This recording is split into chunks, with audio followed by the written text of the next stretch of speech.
អាយុទៅតែ4ឆ្នាំទេមានផ្សិតញកពេញនៅក្នុងរន្ធត្រចៀកត្រូវបានម្ដាយនាំមកជួបគ្រូពេទ្យតោះតាមដានទាំងអស់គ្នាតើគ្រូពេទ្យសម្អាតវាយ៉ាងដូចម្ដេចហើយរូបភាពមុននឹងក្រោយសម្អាតនឹងវាទៅជាមិនទៀតមើលរបៀបរបបដែលគ្រូពេទ្យលួងក្មេងឲ្យក្មេងសហការដើម្បីដោះស្រាយបញ្ហានេះឲ្យរលូនបំផុត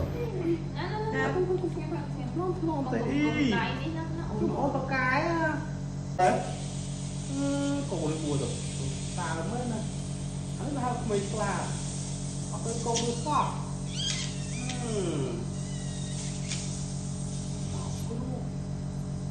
កម្ដងទីនេះហើយមានឈឺបាទវ៉ាបកាយមកលើ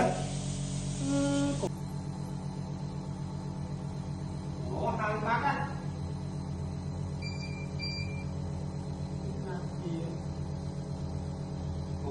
កូនឆ្លាតទៅឲ្យលុយចៃមួយថ្ងៃ100000ក៏បានដែរ